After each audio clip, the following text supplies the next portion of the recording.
Hello everyone and welcome to another video with me on Berets, and today we're going to be taking on Bahamut 2-star because it's actually not that bad of a fight when I'm kind of surprised. We've been waiting for Bahamut 2-star for basically ever. We've been told by Alum that players just weren't ready for him, and that might have been true back about, I don't know, 8 months ago, but having played the fight, I'm not entirely convinced that most players can do it. So I'm going to run through it today, run through basically kind of the fight, what are the parts to look out for, but if you basically have a pretty good team, this fight is not difficult. Also, running on the...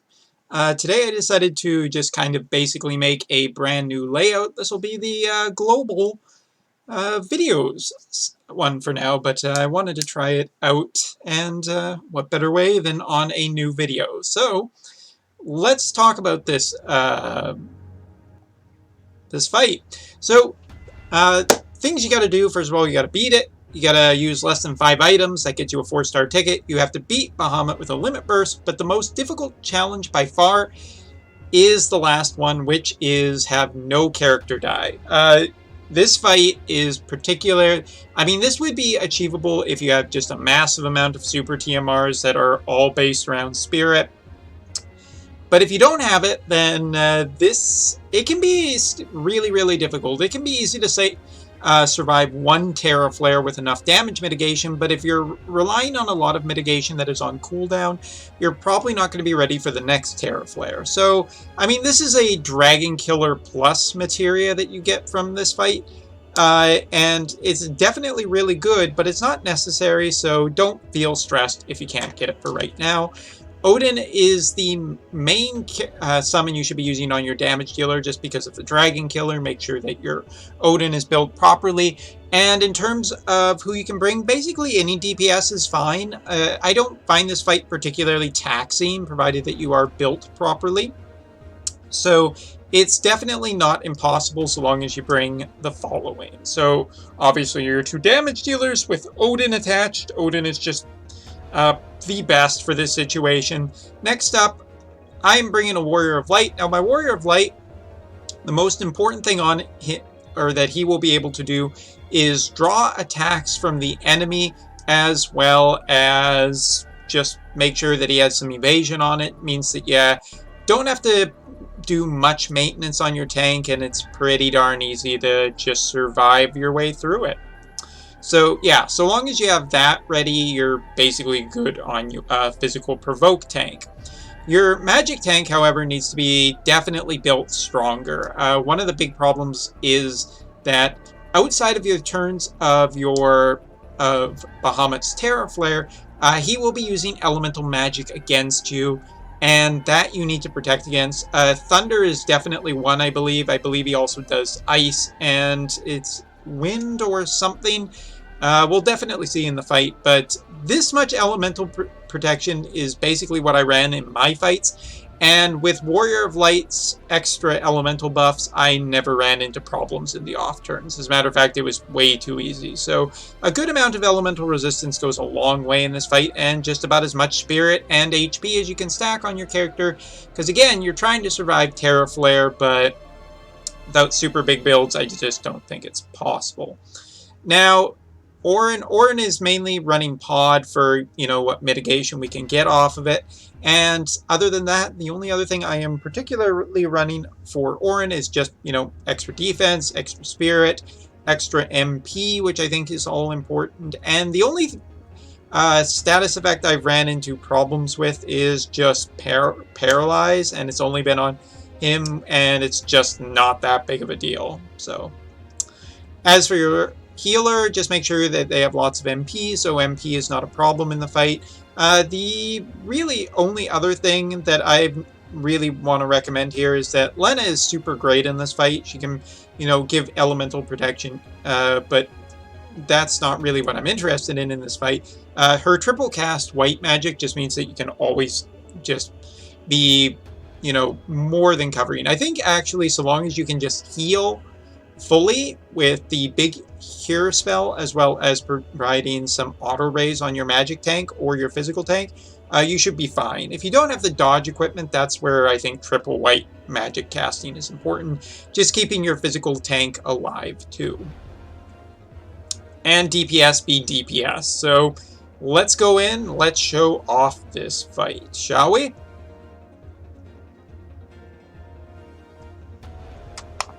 Can't have any spoilers, can we? Oh god, we're fighting the dragon. Never mind.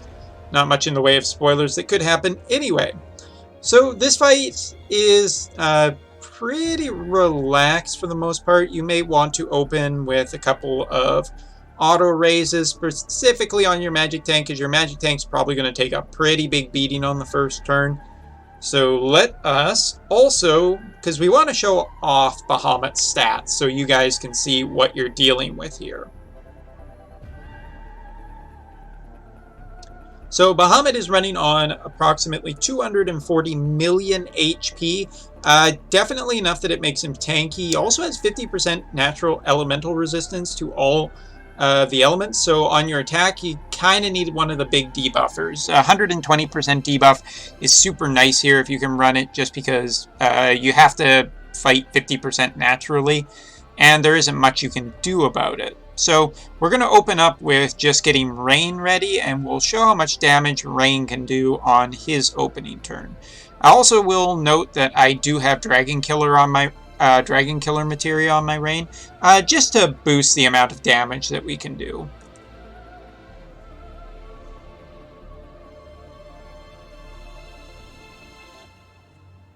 As you can see, we didn't do very much, but that's okay. Rain's strong turns are never the opening ones. Bahamut here is, we have to do this particularly very, very carefully. Elemental protection is not as important on the first turn, so I like using our Warrior of Light here to debuff attack and magic, and also put up Provoke. Provoke is super important if you're running a more dodge build. You just always want to have your Provoke up. Although we shouldn't be taking much damage. Now, in terms of survivability, we're going to burst. We're kind of have to use Orin in this position just because we want to make sure that all of our defense is properly buffed. The other option that we could go with here is just using damage mitigation, which will definitely help, but I'm not going for the no kills just because I'm not boasting quite enough stats at this moment. Also, we want to make sure, just really quickly, more fun to watch when there are animations on the screen. But yeah, you definitely need to run a magic tank. And so with 21,000 HP as well, we will just... well, we'll show with the damage mitigation just how much we can save on. Here it comes! As you can see, just way too much damage for even my well-built Charlotte to manage. It is a lot. It does require a fair amount. It's not elemental, and you'll have about 4 turns between. But that's really turn 1, I think, is the most difficult to get through when it comes to this guy. He is just really, really tricky to get around that. He is fully breakable, though, so you can break him for attack, defense, magic, as well as spirit. So. And now we're going to start laying into him with the damage.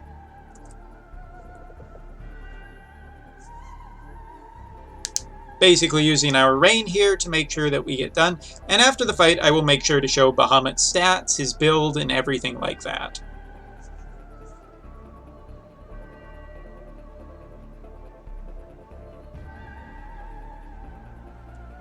So, roughly about 35-36%, pretty good right in there. We're going to just run this out in the next couple turns, but for now, because he already had the defense debuff, so there wasn't much purpose in doing that. But so long as he's debuffed, these next few turns shouldn't be very scary. Shouldn't be, in quotation.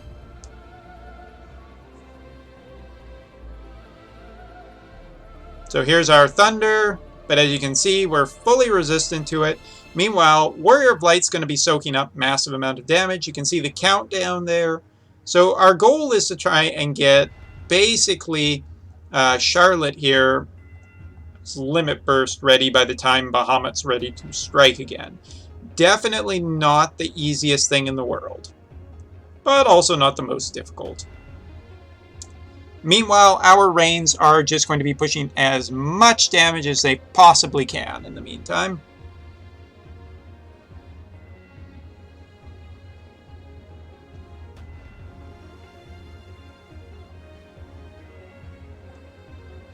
Warrior of Light has Provoke up for the next few turns, so we're just going to kind of just, you know, relax a bit. We're not overly scared, but we would like to start regeneration of some of our HP and MP, especially on our Rain. I have a hard time finding friend Rains who are not, you know, massively devalued on their MP. If anybody out there is building Rain, definitely you want to make sure that you stop saying the word definitely. But you want to make sure that you build for MP. MP is one of the big problems that I have with Rain.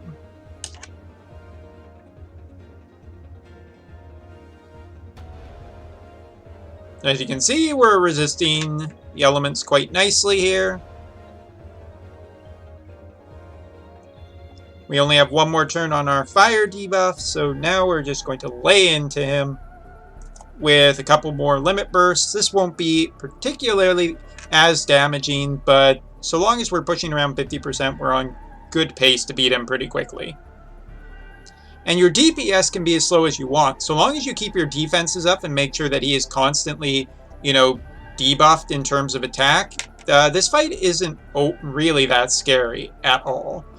What is kind of scary is we're just not getting there for our limit burst.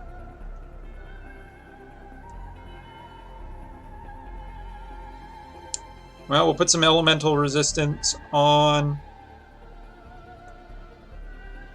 We'll recast this on the case that I actually have to do something different here. And we'll just use Orin's debuffs. And we'll kind of just use this turn to put some... we'll just put... Everyone gets auto-revive. And you get auto-revive. And you get auto-revive. Okay.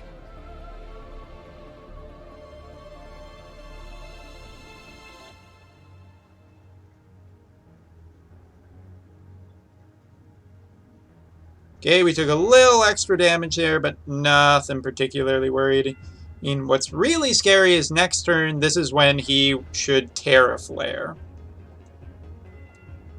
You have to keep an eye on the timer as much as possible. Also, as you can see, Orin has been debuffed here. A little bit of a pain in the butt. And as you can see, Bahamut also kind of gave us a little bit of a present before he's about to nuke us. Very considerate of him.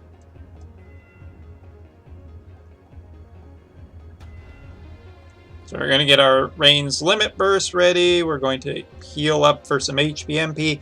And we're just going to try and get there for her Limit Burst. But this is also a turn where we can potentially make a bit of a power play.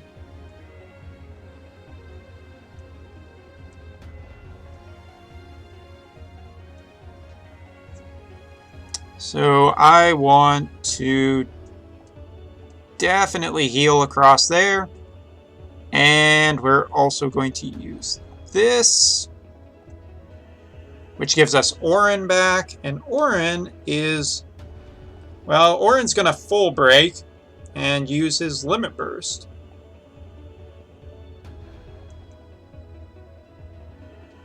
Which again should set us up for a pretty nice turn next turn. Hell, there might even be a chance that we survive this. Yep.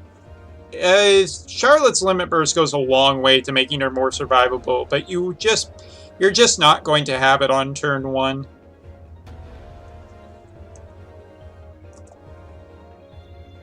Alright, so we'll push more damage out the door.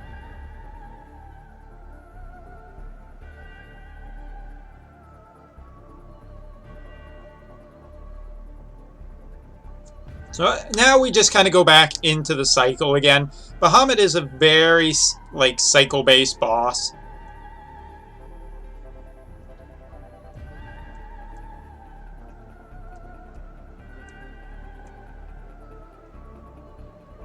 Here, we just got to use Charlotte. We're going to make sure we get our full heal on. Just because we want to make sure we're all good. In case anything could possibly go wrong, we have our full breaks up. Check every turn also, just in case. I do believe he only dispels once every 4 turns, but I haven't really done a huge amount of testing under 50%, so just make sure that you're constantly good. You have your defenses up. So long as your magic coverage is up, you don't have to worry about elemental protection on your team. And so long as you have a physical provoker provoking him, he really should just leave you alone.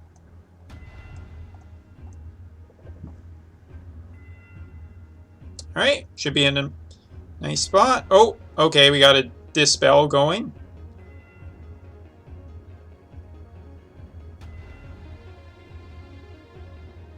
Bit of a hit. Took a bit of a paralyze there too.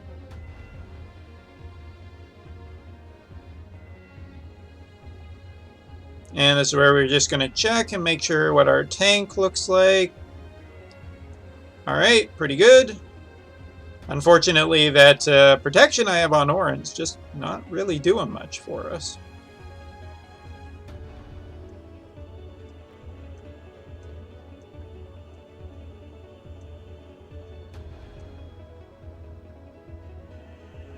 And this is where, unfortunately, Rain, we kind of have to take a turn off and just go a little bit slower here. So we'll just do this, and we'll make sure the fire is on him, because he'll get his triple cast regardless the following turn.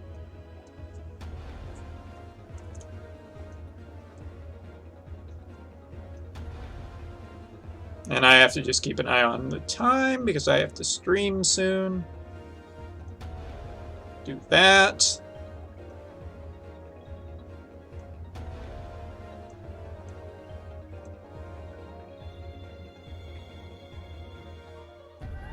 Going to be below there, which is fine. And we're also going to just use Warrior of Light's little ability here to make sure that we're all nicely buffed.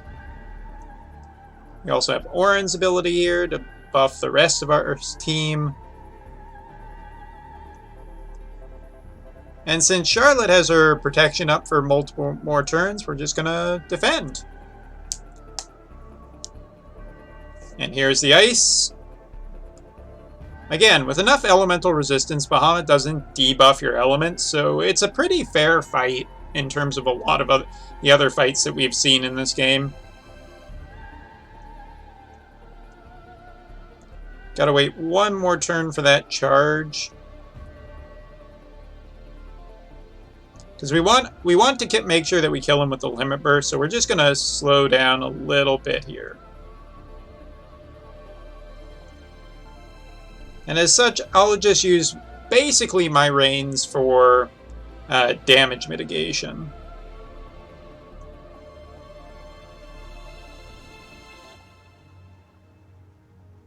And we want to make sure that we are using the debuff skill. Okay.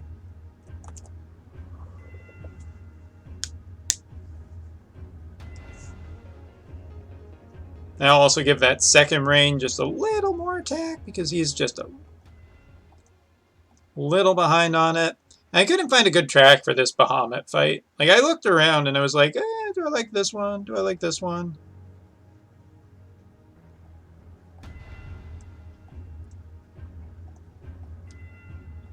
Take a look at where we are. Our big fire debuff's probably not going to last at this rate, but that's okay. We'll be fine. We're going to put that up just because I'm paranoid.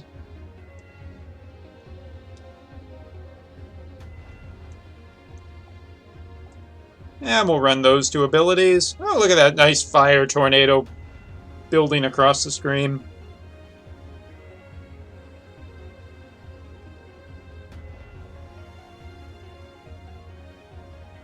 As you can see, we took it pretty well in stride. Following turn should be Bahamut's big one.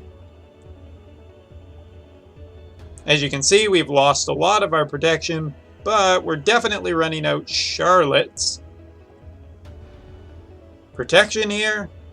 So long as you keep auto raise on your magic tank, you're actually totally fine in this fight. We're also going to run out Warrior of Lights, because that'll give us a HP barrier. And then with Rain, all we really need to do here with Rain is just... well, we're going to do a couple things. We're going to give Fire Element, we're going to use the Limit Burst charge, but on our second Rain, we're also going to use the Fire Element and the Limit Burst charge. And, well, I guess we don't need the HP barrier, but it makes me feel cool just that I can do this.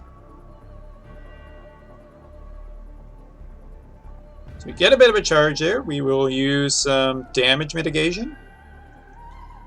And on the off chance that I'm really wrong here, we're just going to use Auto Revive on everybody. So we have a lot of protection up. We'll see if we survive this Terra Flare or not. So the opening turn, I mean, it feels like you just need so much stats and so much focus to try and keep your tank from dying once. If Charlotte gets into the main part of the fight, there's a pretty good chance she lives. Guts is also another option to trying to keep Charlotte alive too, I should mention. But right here, this should be pretty much enough damage to just get the job done.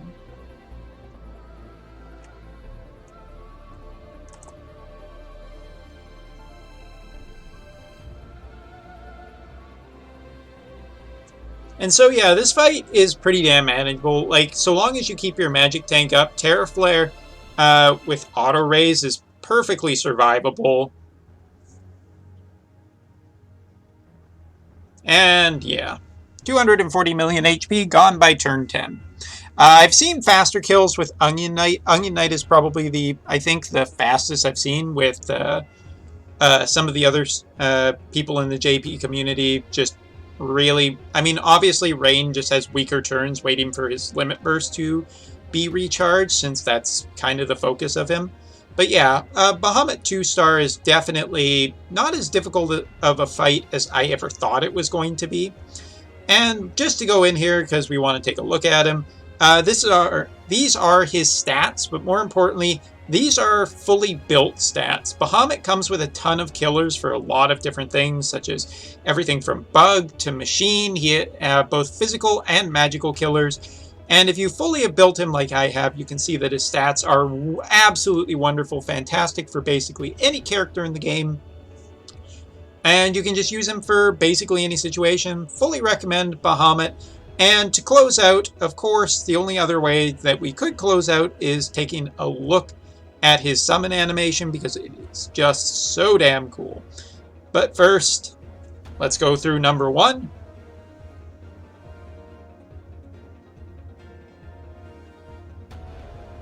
His first is 1-star, and now is 2-star.